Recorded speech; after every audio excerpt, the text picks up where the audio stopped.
Guys, welcome back to my channel.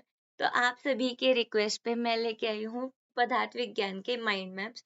तो सबसे पहले हम स्टार्ट करेंगे आयुर्वेद के अकॉर्डिंग गुण वर्गीकरण, क्योंकि इसमें इतना ज्यादा कंफ्यूजन, इतना कुछ याद करना है, इसलिए हम यहाँ से स्टार्ट करते हैं। तो माइंड मैप देखने से पहले आपको पता होना चाहिए कि गुण क्या होता है, तो पहले वो देखते हैं। तो बेसिकली गुण क्या होता है? गुण की निरुक्ति। गुण्यते आमंत्रित लोका अनेन इति गुणा। मतलब जो लोगों को अपनी तरफ अट्रैक्ट करे उसे कहते हैं गुण। तो ये हम विद इन 30 मिनट्स हम पूरा गुण चैप्टर कंप्लीट कर देंगे। ओके।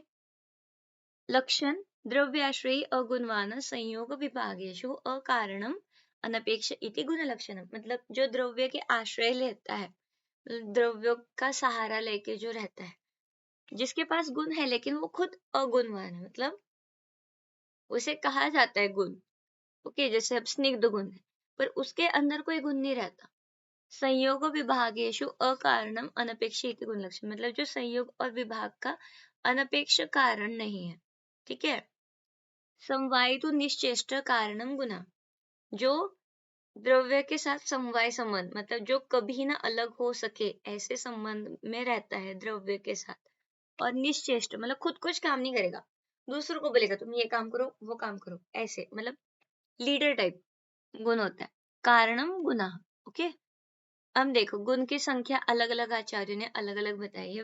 वैशेषिक ने 17 बताया है, प्रशस्तपाद, न्याय दर्शन और तर्क संग्रहकार ने 24 बताया। ये जो 17 है, ये 17 और ये एक्स्ट्रा ऐड करके 24। आयुर्वेद के अकॉर्डिंग ये 41 संख्या बताई है। सार्थ गुण 5, आत्मगुण 6, परादि गुण 10 और गुरवादि गुण 20। अब इतना सारा गुण, अब देखो सिर्फ इतने गुण एक्स्ट्रा है जो हमें पढ़ने हैं। ओके। बाकी जो आयुर्वेदा के हैं वो इसमें भी इंक्लूड हो जाते हैं, है ना। तो हम अभी माइंड मैप देखेंगे। तो ये है हमारा माइंड मैप जिसपे सारे वर्गीकरण हमने इंक्लूड किया है। तो गुण को दो कैटेगरीज में हम डिवाइड करते हैं, आध्यात्मिक एंड अधिभौतिक। ओके। तो आध्यात्मिक में आते हैं आत्मगुण, सिर्फ आत्मगुण। लेकिन अधिभौतिक में सार्थ गुण, परादि गुण और गुरवादि गुण आते हैं। अब इनको आत्मगुण क्यों कहते हैं, जो आध्यात्मिक गुण? क्योंकि वो आत्मा के यहाँ पर रहते हैं, इसलिए उनको आत्मगुण कहते हैं। ओके। बुद्धि, सुख दुख, इच्छा द्वेष प्रयत्न। ओके। बुद्धि, सुख दुख, इच्छा द्वेष प्रयत्न आत्मगुणः। तो ये श्लोक है हमारा। तो बुद्धि जो है वो अनुभवजन्य और स्मृतिजन्य होती है। मतलब जो हमें खुद हम जो एक्सपीरियंस करते हैं, या फिर जो हमें मेमोरी होती है हमारी, पहले जो एक्सपीरियंस किया हुआ होता है उससे जो हमारी स्मृति बनती है, तो वो दो टाइप्स की मेमोरी होती है हमारी। अनुभव मतलब आत्मा मन को ऑर्डर देता है, नॉलेज को ग्रहण करो। तो मन जो है वो इंद्रियों के साथ कांटेक्ट में आता है, फिर इंद्रिया अपने विषय के साथ, मतलब शब्द, स्पर्श, रूप, रस, गंध, इनके साथ कांटेक्ट में आते हैं, फिर आत्मा को हमें नॉलेज मिलता है। तो ये हो गए दो टाइप्स। सर्व व्यवहार हेतु बुद्धि ज्ञानम। जो हमें व्यवहार करने के लिए जो भी ज्ञान लगता है उसको हम कहते हैं बुद्धि। अब चर्क ने ना और 5 टाइप्स बताए जो कि मोस्टली अनुभवजन्य में ही आते हैं। श्रोत्र बुद्धि, स्पर्श बुद्धि, चक्षु बुद्धि, रसना बुद्धि और घ्राण बुद्धि। मतलब श्रोत्र मतलब ईयर्स, जो हम सुन सकते हैं। स्पर्श बुद्धि मतलब जो हम फील कर सकते हैं। चक्षु मतलब देख सकते हैं। रसना मतलब टेस्ट कर सकते हैं। घ्राण मतलब स्मेल कर सकते हैं। अब ऊहापोहजन्य ज्ञानम बुद्धि, मतलब जो हम एनालिसिस करते हैं, हम ब्रेन से एनालिसिस करते हैं ना, बुद्धि से एनालिसिस करते हैं और वैसे हमें नॉलेज मिलता है। तो सुख, अब बुद्धि से हमें ज्ञान मिलता है, तो जो अनुकूल ज्ञान मिले वो सुख, मतलब सर्वेशम अनुकूलम वेदनियम सुखम, अधर्मजन्य प्रतिकूल वेदनियम दुखम। मतलब जो अच्छे प्लेजेंट संवेदना होती है, जो अच्छी फीलिंग्स होती है उसको सुख कहते हैं, और जो अधर्म करने से जो फीलिंग्स आती है, जो बेकार फीलिंग्स आती है, वो दुख होती है। अब इच्छा, अब हम सबकी इच्छा होती है कि हम हमेशा सुखी रहे, है ना। तो उसकी दो टाइप्स है, फलेच्छा, उपाय इच्छा।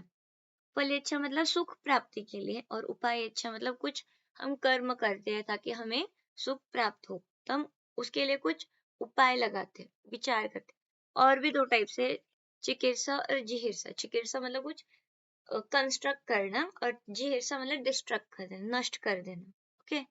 द्वेष, क्रोधो द्वेषः, अब जैसे हमें भूख नहीं लग रही तो हमें खाने के प्रति द्वेष होता है ना, जैसे हमने बहुत कुछ खा लिया, ओके, बहुत मतलब इतना कि पूरा पेट भर गया, तो हम सोचेंगे क्या, अब आपको कोई गुलाब जामुन ऑफर करेगा, आप तब भी उसको बोलेंगे नहीं भाई मुझे नहीं खाना, ऐसे। तो क्रोधो द्वेष है, फिर आपको किसी व्यक्ति के बारे में द्वेष हो, गुस्सा आता है उसको देख के, तो वो भी द्वेष में आता है।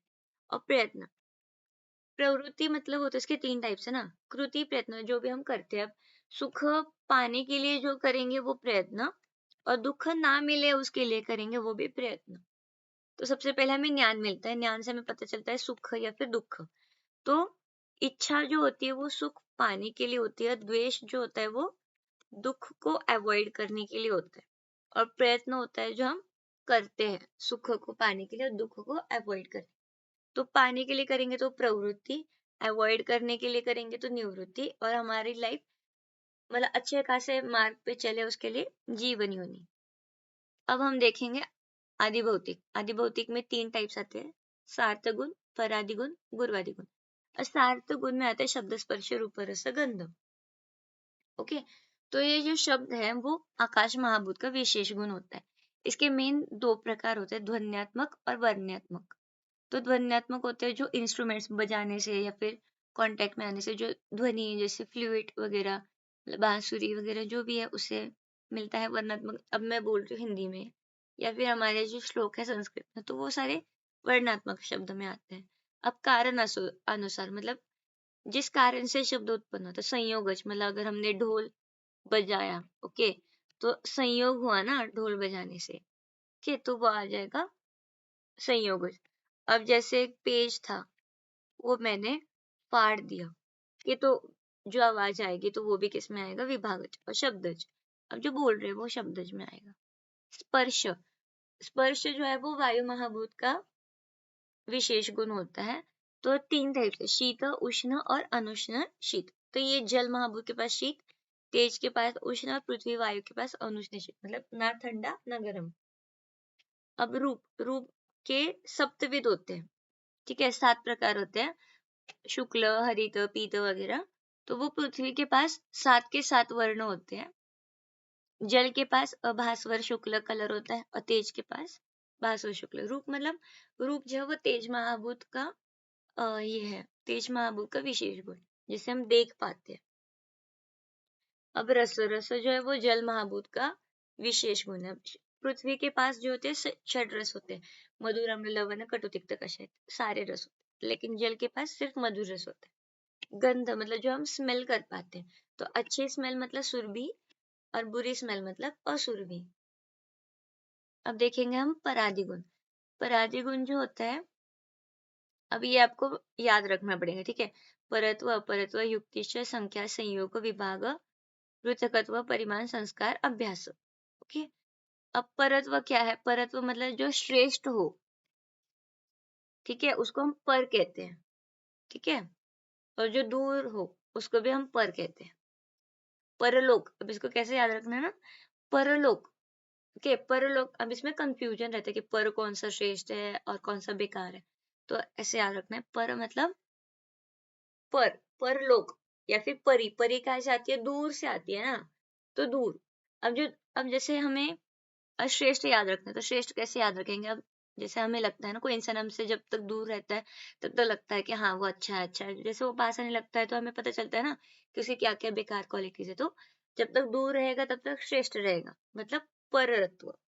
और जब पास आएगा, नजदीक आएगा, तो कनिष्ठ बन जाएगा, मतलब अपरत, ओके। अब इस दोनों के भी 2 टाइप्स है, कालकृत और दिक्कृत। काल मतलब काल के अकॉर्डिंग, और दिक मतलब दिशा के अकॉर्डिंग। तो हमारा दूर और कनिष्ठ ये दिशा के अकॉर्डिंग हो गया, ओके। अब युक्ति, अब युक्ति जो गुण है हमारा, तो वैद्य के पास युक्ति गुण होना चाहिए ना, तभी तो वो मतलब चिकित्सा दे पाएगा, है ना। अब संख्या, संख्या नित्य और अनित्य 2 टाइप्स की होती है, मतलब इनफाइनाइट और फाइनाइट। नित्य जो है 9 कारण द्रव्य होते हैं, कौन कौन से, खादिन्य, आत्मा, मन, काल, दिशा से द्रव्य संग्रह। ख मतलब आकाश, आकाश आदि जो महाभूत है, 5 पंच महाभूत, और आत्मा, मन, काल, दिशा, ये।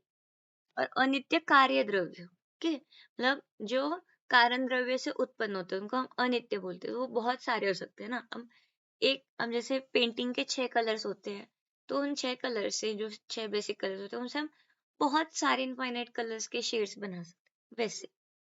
अब संयोग, संयोग जो है वो एक कर्मज, यहाँ पे द्विकर्मज। ओके, तो एक कर्मज और द्विकर्मज। तो संयोगज के 3 प्रकार होते हैं, एक कर्मज, द्विकर्मज और सर्वकर्मज। अब इसमें एक दोष इन्वॉल्व होता है, इसमें दो दोष इन्वॉल्व होते हैं, इसमें तीन दोष इन्वॉल्व होते हैं। तो ये आ जाएगा अपना एक दोषजवादी, संसर्गजवादी और ये सन्निपातजवादी। ठीक है, विभागज में भी सेम 3 टाइप्स है।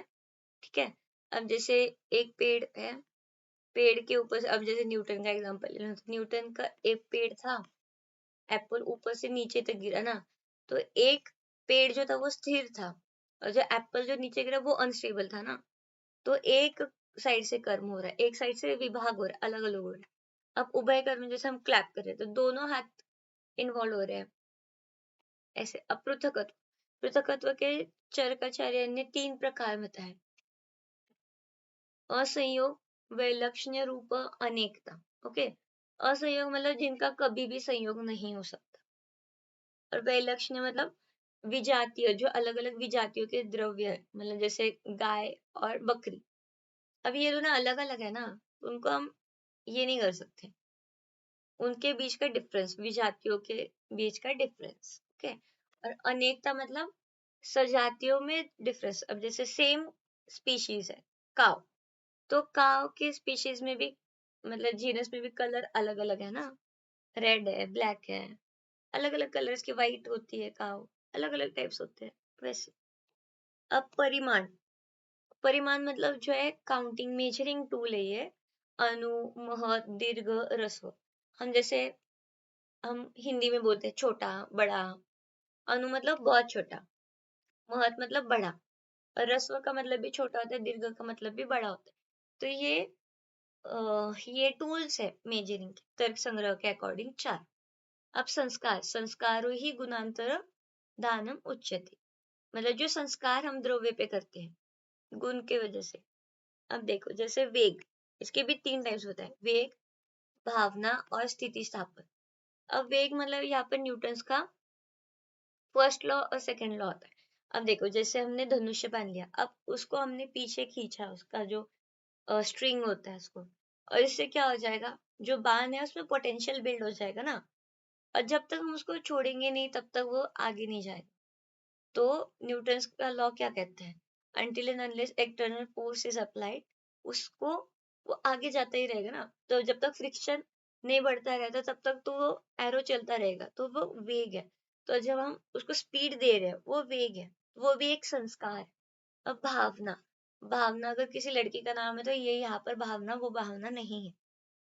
भावना का मतलब है संस्कार जो आत्मा पे किया जाता है, जो हम धर्म या फिर अधर्म करते हैं, जिसकी वजह से हमारे आत्मा के ऊपर जो संस्कार होते हैं उसको हम भावना कहते हैं। अब नेक्स्ट ईयर सेकेंड ईयर में एक टॉपिक है रसशास्त्र, उसके ऊपर हम औषधि द्रव्यों के ऊपर भावना करते हैं, मतलब क्या करते हैं, अलग मेडिसिन की भावना उसको देते हैं, मतलब उसके अंदर और एक्स्ट्रा मेडिसिनल प्रॉपर्टीज इंड्यूस करने के लिए भी हम भावना देते हैं। स्थिति स्थापन मतलब जैसे हमने एक पेपर रोल करके रखा है बहुत टाइम से, अगर हम उसको खोल भी देंगे ना वो फिर अपने बैक ओरिजिनल इस पे आ जाएगा। और रबर को भी देख लो, अगर हम रबर खींच लेंगे तो फिर से अपने नॉर्मल स्टेट पे आ जाता है। अब अभ्यास, अभ्यास मतलब अभ्यासशीलनम सतत क्रिया, जो आप डेली, अभ्यास मतलब पढ़ाई नहीं, ओके, जो भी आप डेली करोगे उसका हम अभ्यास करेंगे। अब जैसे आप डेली फोन भी स्क्रॉल करोगे तो आपको आदत लगेगी, सतत क्रिया अगर आप स्क्रॉलिंग करोगे तो आपको वही हैबिट बन जाएगी। आप डेली पढ़ाई करोगे तो वो भी हैबिट बन जाएगी, योगा करोगे तो वो भी हैबिट बन जाएगी, तो वो आता है अभ्यास में। अब जो सबसे मेन टॉपिक है वो है गुरुवादी गुण। ओके, इसका श्लोक है अष्टांग हृदय सूत्रस्थान, पहला अध्याय। गुरु मंद हिम स्निग्ध श्लक्ष्ण सांद्र मृदु स्थिरा गुना सूक्ष्म विशतः विंशति सविपर्य। चरकाचार्य का भी श्लोक है इस पे, बट मुझे लगता है कि ये याद करना ज्यादा इजी रहता है क्योंकि हमने अष्टांग हृदय का फर्स्ट चैप्टर कर रखा होता है। तो ये सबसे इम्पोर्टेंट है, इस पे और परादी गुण पे एलएक्यू आने के चांसेस रहते हैं।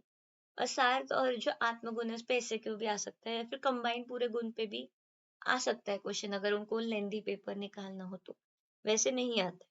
गुरुवादी गुण अगर देखो, जैसे गुरुवादी गुण आ गया ना, तो आप ये श्लोक लिखोगे तब भी चलता है। ओके, या फिर आपको मैं एक श्लोक बताती हूँ जिसको बस आपको सेम सेम रिपीट करना है। ओके,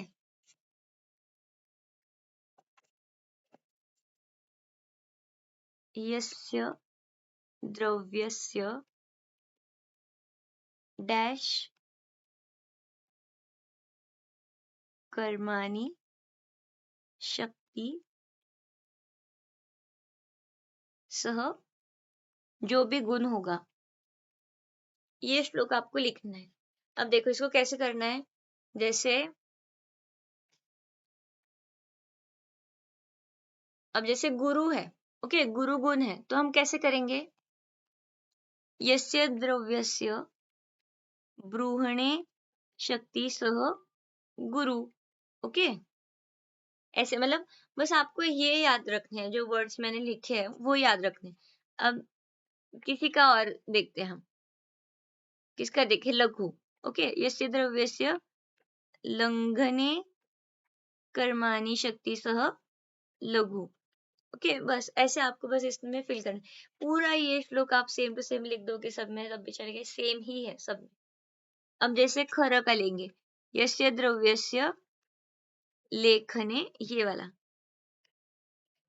खर, बस दो वर्ड्स याद रखने, तो आपको याद करना आसान रहेगा। जैसे देखो, गुरु, बृहने गुरु, लंघने लघु, स्तंभने शीत, स्वेदने उष्ण, क्लेदने स्निग्ध, रोपणे वृक्ष, शमने मंद, शोधने तीक्ष्ण, वगैरह वगैरह। तो आपको ऐसे याद रखना है। ये जो द्रव्य है वो आप नहीं भी याद रखोगे तब भी चलेगा, करोगे तो और ज्यादा टीचर इम्प्रेस रहता है, तो उनको अच्छा लगेगा कि बच्चे ने द्रव्य तक याद रखा है। अब देखो, जैसे मैंने ज्यादा डिफिकल्ट एग्जांपल लिए ही नहीं है, पहली बात, सबसे इजी इजी एग्जांपल लिखे। अब गुरु, सबसे इंपॉर्टेंट देखो, दूध गुरु रहता है, पचने में डिफिकल्ट रहता है, और मांस, वो भी पचने में डिफिकल्ट रहता है। चित्रक लघु है, ठीक है। चंदन, चंदन लगाने से ठंडा लगता है ना, तो चंदन ठंडे में आ जाएगा। अब शुंठी, शुंठी होती है वो उष्ण होती है। फिर भल्ला तक, भल्ला तक विष सबसे ज्यादा उष्ण होता है। स्निग्ध, स्निग्ध के तो हमें ये याद ही करने, क्योंकि चरक में है, घृत तेल वसा मंचा। अब वृक्ष में आपको याद रखना है मध, हनी, हनी जो होता है कफ प्रकृति को देते हैं ना, क्योंकि कफ का स्निग्ध गुण होता है, और मध वृक्ष होता है, तो आप ये याद कर लो। फिर मंद गुण, माही शशीर मतलब भैंस का दूध, और अनूप मांस, ये जो होगा वो मंद होगा। तीक्ष्ण भल्ला तक आएगा, और पिंपली आएगा। ऐसे आपको सारे एग्जांपल्स याद करने हैं, ठीक है। नहीं भी करोगे तब भी चलेगा, लेकिन करोगे तो और ज्यादा अच्छे मार्क्स आपको मिलने के चांसेस है। तो आपको बस इतना ही याद रखना है, बस दैट्स इट। अब ब्रूहन है मतलब शरीर का ब्रूहन करना। लंघन मतलब लंघन करना मतलब हल्केपना लाना, लाइटनेस। अब हम हर एक गुण का मीनिंग देखते हैं। ओके, गुरु का मतलब होता है हेवी, लघु मतलब लाइट, हिम मतलब ठंडा, उष्ण मतलब गर्म, स्निग्ध मतलब अनकॉर्टस मतलब ऑयली, रुक्ष मतलब ड्राई, मंद मतलब स्लो, तीक्ष्ण मतलब फास्ट या फिर क्विक, स्थिर मतलब स्टेबल, सर मतलब अनस्टेबल। ओके, मृदु मीन सॉफ्ट, और कठिन मतलब हार्ड। ओके, तो ऐसे सभी का मतलब है। विशद का मतलब होता है क्लियर, पिस्टल का मतलब होता है स्लाइमी, स्थूल का मतलब होता है बड़ा मोटा, सूक्ष्म का मतलब है माइन्यूट एकदम छोटा छोटा, सुलक्षण का मतलब होता है स्मूथ, खर का मतलब होता है बहुत ज्यादा रफ। ओके, और सांद्र मतलब सॉलिड, और द्रव मतलब लिक्विड, ऐसे। और ये इनके सारे श्लोक्स हैं जो आपको इस फॉर्मेट में करने हैं। और ये इनके महाभूत है। महाभूत आपको अंदाजा से पता चल जाएगा, अब जैसे गैस करोगे ना तब भी पता चल जाएगा। अब जैसे सबसे हैवी महाभूत कौन से, पृथ्वी और जल, और जो बचेंगे वो इसमें आ जाएंगे, सिंपल। हिम में भी वैसे, हैवी वाली हिम में, और जो बचेंगे इसमें। अब देखो इसमें सेम टू सेम, यही सेम इधर रिपीट कर। ओके, अब स्निग्ध जो है वो जल महाभूत ज्यादा होगा, तो वृक्ष पृथ्वी और वायु, मंद पृथ्वी और जल, तेज तीक्ष्ण, ये तो लक्षात रख, याद रखना, ठीक है। पृथ्वी स्थिर, तेज, जल और तेज के पास ही गुण होता है ना, सरगुण, इसलिए। पृथ्वी और जल मृदु, कठिन मतलब हार्ड, पृथ्वी हार्ड होती है, तो विषय पृथ्वी और वायु, ऐसे आपको सारे महाभूत याद रखने, ये सारे महाभूत है। तो आपका जो चैप्टर है ये पूरा 20 मिनट्स में ही कवर हो गया। मुझे नहीं लगता अब इससे ज्यादा कुछ क्वेश्चंस आ सकते हैं इसमें। बस आपको अच्छे से पढ़ाई करना है, और आपको कौन से चैप्टर पे माइंड मैप चाहिए कमेंट करके बताना, उस चैप्टर का मैं नेक्स्ट वीडियो में लेके आऊंगी। Bye bye, take care, all the best for your exams. बिल्कुल टेंशन नहीं लेना, आप सभी पास हो जाओगे। एंड पढ़ते रहिएगा फ्रॉम द आयुर्वेदिक ब्रेन।